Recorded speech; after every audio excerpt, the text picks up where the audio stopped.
Good morning and welcome to A Thought for the Day on Tuesday morning.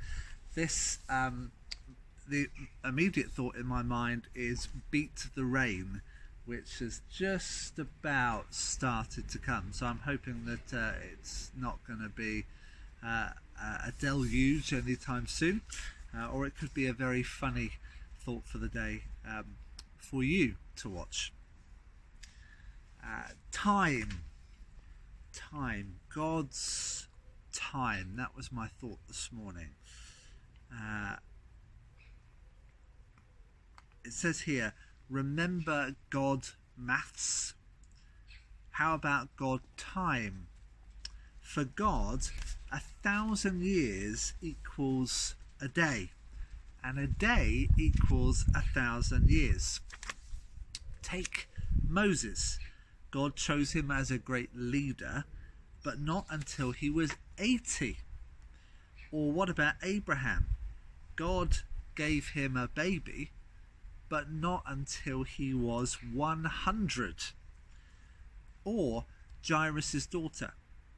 Everybody wanted Jesus to hurry, to rush, to quick heal before she died. But Jesus stopped to heal an old lady.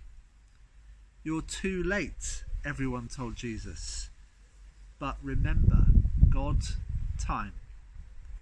Jesus' delay saved an old lady and meant he didn't just heal the little girl, he raised her from the dead. Does it seem like God has forgotten you? If God is delaying, it isn't to make things worse. It is always only so he can make things better. And the psalmist says in Psalm 31 verse 15, my times are in your hands. We don't always know why God chooses to work in some situations, why God chooses not to work in other situations, why it feels as though at times God is painfully slow to act. But part of that as well is our perspective.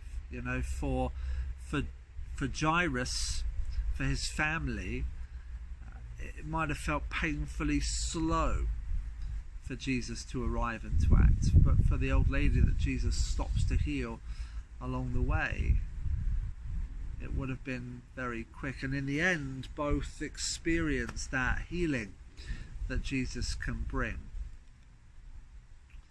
For us at times, it feels as though God might be painfully slow to act. That God's plans and purposes for creation, for the world that he's made, seem to be a very long way off. But God is always working his purposes through in us.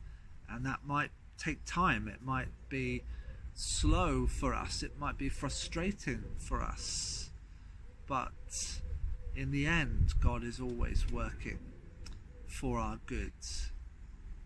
And so this morning, my prayer for us is that we might continue to pray that God would bring about his purposes in us, but that we might understand that that may take time. And if that does take time, then it's not because God doesn't love us or that God isn't powerful enough to bring about his purposes, but because in that waiting there is a greater fullness that is coming. And to pray for the patience for us to wait until that wonderful work he brings about is revealed in us. So I pray for that patience for you and for me, for us today. And I look forward to speaking to you again tomorrow. And in the meantime, God bless you and stay safe.